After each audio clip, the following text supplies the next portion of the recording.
하나님의 말씀 봅니다. 열왕기상 제2장. 오늘은 19절로부터 해서 25절까지 있는 말씀을 교독하겠습니다. 19절로부터 시작해서 25절까지.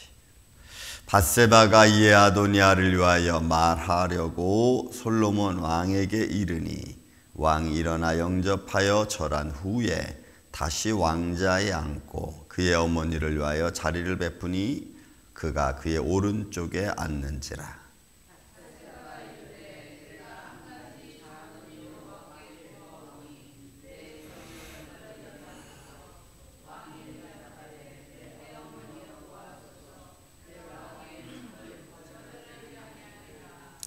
이르되 청하건대 수념여자 아비삭을 아도니아에게 주어 아내로 삼게 하소서.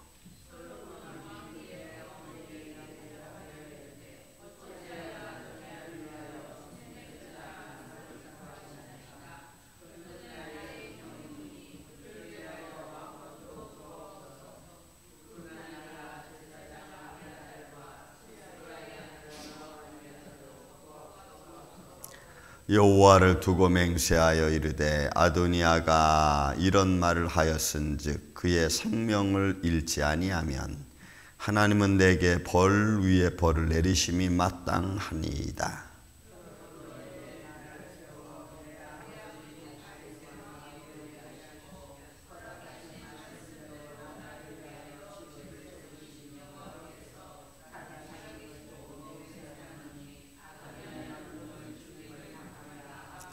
여호야다의 아들 브나냐를 보내어 그가 아도니아를 쳐서 죽였더라.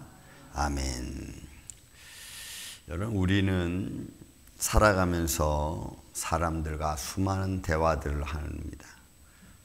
그런데 그 대화 속에서 하나님의 뜻을 발견하는 것이 여러분 참 중요하죠. 저는 이런 말씀을 이렇게 읽다 보면은 야, 그래, 이런 지혜가 필요하다. 왜냐하면 지금 밧세바와 솔로몬 아들과의 대화 속에서 지금 정치적인 세력이 어떻게 하나님의 뜻을 거역하고 또 사람의 욕망이 어떻게 하나님의 방법을 바꾸려고 하는지를 분별해내는 지혜가. 저는 그래서 이런 말씀, 하나님 나에게도 이런 지혜를 좀 주세요. 그래서 사람과의 관계성 속에서 대화 속에서 하나님 뜻을 바라보고 아닌 것은 아니라고 할 수 있고 또 하나님의 영광을 이루는 것이라면 같이 도울 수 있는 그런 분별할 수 있는 지혜를 좀 주세요라고 저는 가끔 이렇게 기도를 합니다. 그래야지 우리는 사람과의 대화 속에서 관계성 속에서 서로에게 손해가 되지 않고 윈윈할 수 있는 그런 방법을 찾을 수 있거든요. 자, 여러분 한번 보세요. 상황이 어떻게 돌아가는가. 자, 밧세바가 이에 아도니아를 위하여 말하려고 솔로몬 왕에 이르니 왕이 일어나 영접하여 절한 후에 다시 왕자에 앉고 그의 어머니를 위하여 자리를 베푸니 그가 그의 오른쪽에 앉으니라. 이 당시의 풍습입니다. 이거는 왜냐하면 항상 왕이 가운데 딱 앉으면은 평상시에는 아내가 오른쪽에 앉아 있습니다. 아내가 왕후가 오른쪽에 앉아요. 근데 왕후보다 높은, 그러니까 왕의 어머니가 올 때는 왕후는 왼쪽으로 가고 왕의 어머니는 오른쪽에 앉습니다. 이거는 이제 그 당시에 예절이고 그 당시에 법도고 그 당시에 어떤 권위를 상징해 주는 겁니다. 그렇다고 해서 그 권위를 상징한다고 해서 그 자기의 주어진 권위를 막 휘두르는 것은 아니에요. 그런 거는 아니에요.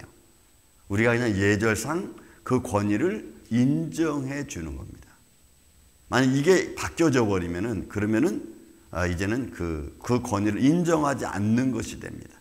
나중에 열왕 시대에 보면은 왕이 어머니 왕위를 폐위하는 것도 있어요. 그러니까 이런 거죠. 그러니까 이런 왕권과 그 다음에 그 왕권에 따라서 질서가 정해지고 그 질서를 따라서 하나님의 말씀, 어떤 권위도 세워지고 이런 것들입니다.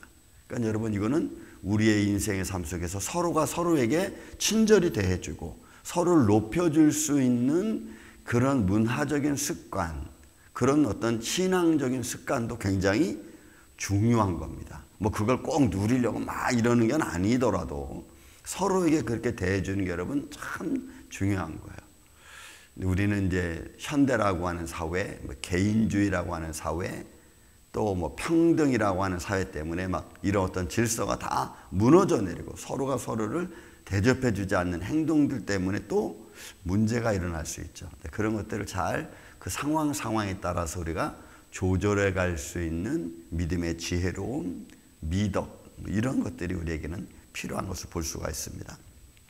자, 이렇게 밧세바가 이르되 내가 한 가지 작은 일로 왕께 구하오니 내 청을 거절하지 마소서. 왕이 대답하되 내 어머니여 구하옵소서. 내가 어머니의 청을 거절하지 아니하리이다. 왜냐하면 사실 이 말은 지금 밧세바 어머니가 말하기 전의 말이니까 그죠? 왕으로서의 합당한 일이라면 당연히 부모님의 들려준 말씀을 이행하려고 하는 그런 대답이죠. 그랬더니 어머니가 말합니다. 내가 청을 거절하지 아니하리이다. 이르되 청하건대 수념 여자 아비삭을 아도니아에게 주어 아내로 삼게 하소서. 이 말이 담고 있는 시대적인 배경, 의미 이런 걸 우리가 봐야 됩니다. 왜냐하면 아도니아가 그 전에 있었던 일은 그가 자기가 왕권을 누리기 위해서 하나님의 방법이 아닌 자기의 방법과 자기의 잘남으로 나갔죠. 그런데 여기서 밧세바가 하는 말이 수념 여자 아비삭은 다윗 왕의 부인이었습니다. 어쨌든 부인이었습니다. 그런데 그 부인을 다시 아도니아에게 준다고 하는 것은 아주 묘한 관계가 성립이 돼요. 당시에 여러분 보세요. 이게 이제 영적인 겁니다. 하나님이 왕을 세웁니다. 그리고 하나님이 왕을 세워놓고 그 왕에게 항상 조언할 수 있도록 나단, 선지자가 있습니다. 비록 그게 어떤 선자든 선자가 있습니다. 그러므로 하나님과 왕권을 받은 왕과 그 다음에 그 왕을에게 항상 조언해 줄 수 있는 선지자가 있어요. 그 외에는 없어요. 그런데 요 사이에 여러분 요 사이에 아도니아가 딱 들어가려고 하는 거야. 왕권을 가지고. 왕이 어떤 형제라고 하는, 우리가 그 앞절에 봤죠. 우리 앞절에 뭘 봤어요? 15절에 보면은 아도니아가 밧세바한테 하는 말이 있습니다. 뭐라고 말했냐면은 그가 이르되 당신도 아시는 바이거니와 15절에 보면은 이 왕위는 내 것이었고 온 이스라엘은 다 얼굴을 내게로 향하여 왕으로 삼으려고 하였는데 그 왕권이 돌아가는데 아우의 것이 됐습니다. 근데 이거를 여호와께서 이렇게 하셨습니다라고 하는 것은 여호와의 뜻을 인정하는 것 같지만 동시에 좀 빈정거리는 의미가 있어요. 그러니까 지금 아도니아가 그러면 내가 솔로몬보다 위에 있으려면, 적어도 솔로몬과 동등한 위치에 있으려면 어떻게 해야 되는가? 자기 어떤 권위를 잃어버리지 않으려면 어떤 방법을 써야 되는가를 아도니아는 생각했고, 그 생각한 것을 밧세바한테 이야기했고, 밧세바는 그것을 솔로몬에게 이야기한 거예요. 그러니 솔로몬 입장에서 이 말을 들을 때는 어떤 거예요? 왕권 견제에 들어가는 거예요. 아도니아가 언제든지 왕권에 도전할 수 있는 위치에 올라가려고 하는 거예요. 아도니아가.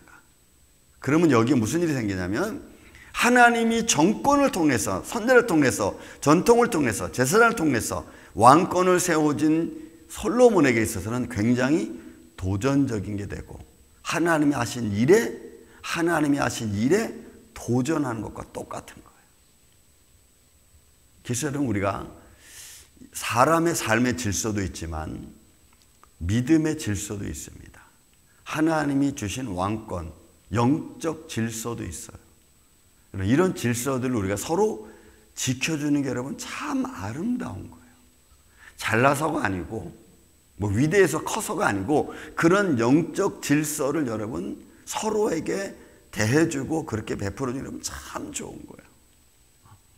이것이 여러분 어떻게 보면 신앙생활의 가장 기본일지도 몰라요. 제 책에 보면은 그 장로 조덕삼이라는 분이 있습니다. 그 조덕삼, 그 장로 조덕삼이라는 그분이 군산에 있는 자기 땅을 이제 옛날 지주였을 때 자기 땅을 들여서 이제 교회를 짓고 막 이런 분이고 교회 봉사를 많이 하던 장로님이었어요. 그리고 그 자기 집의 하인이었던 분이 한 분 있습니다. 그런데 그 자기 집의 하인이었던 분과 또 그 조도산 분인남과 교회에서 장로 임직을 하게 됐어. 장로. 근데 투표를 하는데, 여러분 투표를 하는데 교회에서 누가 뽑혔냐면은 자기 조덕삼상 그분이 뽑히지 않고, 지주면서 교회를 진 그분이 뽑히지 않고 자기 집 하인이면서 마구간 일을 하는 그분이 교회에서 장로로 뽑혔어. 그때 그 조덕삼 장로님이 투표가 끝난 다음에 한 말이 있어요. 여러분은 참 훌륭한 분을 장로님으로 뽑으셨습니다. 저분은 나보다 훨씬 나은 분이십니다. 이렇게 인정을 했어. 여러분, 이게 당시에 지주면서 자기 집의 하인이 교회 장로가 되고 그 다음에 자기는 그 밑으로 내려간, 이게 여러분 어떻게 되겠어요? 요즘 보면은 뭐 이런 게 다 있어 뭐 이러면서 막 난리를 펼 텐데 그분은 그러지 않았어. 그래서 그 교회가 존재하게 된 가장 유능한 사건 중에 하나예요. 그리고 여러분, 우리가 서로 영적인 질서를 배려한다는 것은 굉장히 중요해요. 근데 오늘날 여러분, 현대라고 하는 사회, 평등이라는 사회 때문에 뭐 그냥 이런 말 찍찍하고 저런 말 막 하고 이런, 그거는 안 좋아. 어쨌든 잘났든 못났든 영적인 직분을 줄 때는 거기에 우리가 서로 배려해 주는 게 좋아요. 그래서 교회가 영적인 직분을 내리는 게 굉장히 중요합니다. 아무렇게나 막 내리는 게 아니고 적어도 하나님의 일을 감당할 수 있는 분들에게 주는 거예요. 그러나 그런 질서, 영적 질서가 다 무너져 내렸죠. 그러니까 여기서 지금 밧세바가 왕의 어머니로서, 형제 또 왕으로 자기가 본인이 왕을 하고 생각했던 사람에게 아버지의 다윗 왕의 부인이었던 수녀자 아비삭을 준다는 것은 바로 이런 왕권 도전을 본인 스스로가 인정하는 이상한 모양이 되고, 하나님 나에게 준 왕권을, 그 왕권을 오히려 분란시키려고 하는 요소가 되는 거예요. 그러니까 여러분, 이런 지혜로움이 필요한 거예요. 이런 지혜로움을 딱 분별해서 예스 노로 딱 해주는 게 필요하죠. 솔로몬이 22절에 이제 조금 분노한 대답을 합니다. 여러분, 그 말을 듣고 나서 솔로몬 왕이 그의 어머니에게 대답하여 이르되 어찌하여 아도니아를 위하여 수념여자 아비삭을 구하시나이까? 그는 나의 형이오니 그를 위하여 왕권도 구하옵소서. 이거 보세요. 벌써 솔로몬 대화가 확 달라지잖아요. 왜 그를 여자 아도니아를 향해서 수념여자 아비삭을 달라고 구합니까? 그를 위하여 왕권도 구하십시오. 그럼 내가 왕권 내려놓겠습니다. 이렇게 되는 거 아니에요. 그러면 어떻게 되는 거예요? 하나님이 주도했던 모든 방법이 다 깨지는 거예요. 그러니까 이런 데서 우리가 인간의 권력, 인간의 욕심, 탐욕을 분별해낼 수 있는 지혜가 여러분, 우리는 필요하다. 그런 지혜를 우리는 하나님께 구하는 거예요. 이런 상황을 내가 어떻게 마련하고 이런 상황을 내가 어떻게 조절해 갈 것인가. 이런 내게 주어진 상황에서 내가 할 수 있는 일이 뭘까. 이런 나에게 주어진 상황에서 하나님은 어떻게 나에게 역사하고 계시는가. 내가 지금 이 상황에서 뭘 해야 되는가를 찾아가는 게 여러분 지혜로움이에요. 그 다음에 그뿐만이 아닙니다. 보세요. 그를 위해 왕권도 구하옵소서. 그뿐 아니라 제사장 아비아달과 수리아의 아들 요압을 위해서도 구하십시오. 이렇게 말하는 거예요. 그런 지금 솔로몬이 밧세바 어머니의 말을 듣고 열이 났어요. 왜요? 지금 수리아의 아들 요압과 그 다음에 제사장 아비아달과 아도니아는 여러분 왕권을 도정해서 하나님 방법이 아닌 자기 방법으로 이스라엘을 다스리려고 했잖아. 그런 사람들을 위해서 어머니가 구하는 거, 이거는 아닙니다. 이렇게 되는 거지. 그러니까 여러분, 우리는 이런 어떤 상황이 마련되었을 때 우리가 어떤 모습을 취하는 게 좋은 것인가. 이거 참 어렵죠. 이런 게. 그죠? 매 순간 그럴 수는 없잖아요. 어렵지만 우리는 순간순간 기도하면서 그런 방법들을 찾아가는 게 여러분 믿음의 지혜로움이라고 저는 봅니다. 24절. 그러므로 이제 나를 세워 내 아버지 다윗의 왕이 오르게 하시고 허락하신 말씀대로 나를 위하여 집을 세우신, 보세요, 여호와께서 살아계심을 두고 맹세하는, 어떻게 해요? 자기를 세우신 이는 누구라고요? 하나님이야. 그러니 나를 세우신 하나님 앞에서 내가 형이니까 그러면 형 그 말대로 하죠. 이렇게 되면은 하나님의 방법이 다 끊어지는 거예요. 그러니까 다윗이 내가 살아계신 하나님을 두고 맹세하는, 딱 여러분 맹세라는 말이 어떤 거라 그랬죠? 내가 한 말에 내가 올무된다는 말이잖아요. 반드시 그렇게 된다는 거예요. 하나님이 그렇게 하신 것에 대하여 나는 이렇게 하겠다라는 거예요. 근데 여러분 이렇게 하면은 사람들 눈에는 어우 저 사람 이렇게 냉정해. 저는 그런 말 되게 많이 들었어요. 목회하면서. 목사님은 얼굴은 미소가 많은데 되게 냉정하대. 그래서 내가 나는 되게 부드러운데 왜 옳은 것은 그냥 옳게 가는 것 뿐인데 왜 나를 보고 냉정하다 그러냐. 그런 점 이상하네. 여러분 그럴 수밖에 없어요. 냉정한 것은 인간적인 모습에 보일 수 있지만 그건 나는 하나님의 방법을 따라갈 수밖에 없어. 그것이 냉정하게 보이면 그건 또 어쩔 수 없어. 하나님의 방법은 풍성한 사랑도 있지만 때로는 좀 냉정해야 될 때가 있어요. 물론 그것은 자기의 감정에 따라 움직이면 여러분 안 돼. 그래서 이게 감정으로 냉정한 거냐 정말 하나님의 믿음으로 냉정한 거냐도 분별할 수 있는 여러분 눈을 가지시기를 전 예수님의 이름으로 축원을 드립니다. 그래야 여러분 우리가 실수하지 않아.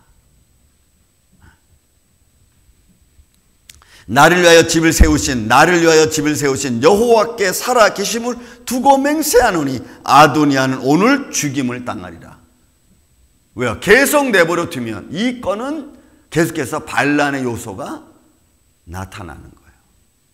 하나님이 주신 왕권에 대한 반란이 계속해서 문제가 생기고 또 제사장 아비아들, 여러분 제사장 아비아들은 누구의 아들인 줄 아세요? 엘리의 아들이에요. 엘리의 자손이야. 하나님이 엘리 제사장에게 뭐라고 여러분 말씀하셨죠? 사무엘이 그의 자손은 젊어서 죽으리라. 그의 자손들이 나이 들어 노년까지 가는 이가 없다고 말했어. 그게 엘리 제사장 가족에 대한 하나님의 저주 중에 하나예요. 진노 중에 하나예요. 근데 이 아비아달이 엘리 제사장의 자손이야. 그 도중에 중간에 그래서 죽는 거예요. 그러니까 여러분 이게 하나님 말씀이 얼마나 무섭습니까? 저는 이런 말씀 이렇게 찾아보면 알게 되면요. 좀 깜짝깜짝 놀래. 야, 하나님 말씀은 20년 전에, 30년 전에, 50년에 하신 말씀이 하나님은 그대로 이루시는 분이에요. 근데 우리는 그걸 잊어버려. 그리고 이 사람 왜 죽지? 이 사람 잘못한 게 없는데 뭐 굳이 요거 조금 이렇게 잘못했다고 죽는 거야? 뭐 잘못했다고 해서 떨어지는 거야? 여러분 우리는 그렇게 생각할 거 아니에요. 지금 항상 제가 한 적 있죠. 지금 현재 상황은 내가 과거에 잘못한 것에 대한 결과고 내가 지금 현재 상황은 과거에 내가 잘한 것에 대한 축복입니다. 그 두 개를 동시에 봐야 돼 우리는. 이게 너무너무 중요해. 아도니아는 오늘 죽임을 당하리라 하고 어떻게 해요? 여호야의 아들 브나야를 보내매 그가 가서 아도니아를 죽였어. 여러분 오늘 우리의 삶 속에 오늘 하루도 우리는 또 토요일입니다. 주말 아침. 어떤 방법으로 우리가 하나님을 섬기고 나아갈 것인가? 어떤 방법이 하나님이 기뻐하시는 것인가를 내 감정에 휘둘려서 내가 막 이렇게 할 게 아니고 하나님의 말씀 안에서 내게 주어진 영적 지위, 직분을 내가 귀히 여기고 그것을 서로 또 인정해주고 그 안에서 하나님의 뜻을 이루어가는 우리 임마누엘 장로교회 이 아침 저와 여러분 되시기를 주님의 이름으로 축원을 드립니다. 사랑과 은혜가 많으신 아버지 하나님 감사합니다. 오늘도 우리가 한 날 한 날 삶을 살아가면서 주시는 하나님의 아름다운 손길, 그 뜻을 우리가 잘 분별하며 살아갈 수 있도록 주님 도와주시고 우리 마음에 주님이 주신 평강 잃지 않고 지혜 잃지 않아서 무엇이 하나님의 뜻인가를 잘 분별해서 하나님 앞에 영광과 찬양을 드리는 그래서 교회의 덕을 세우는 또 서로 간에 사랑을 나누는 위로하는 그런 믿음의 길을 걸어갈 수 있도록 주님이 축복하여 주시옵소서. 이 은혜의 손길이 오늘 우리 임마누엘 장로교회 이 아침 예배자들 위해 함께하여 주시옵기를 원하옵고 사랑이 많으신 예수님의 이름으로 기도하옵나이다. 아멘. 하늘에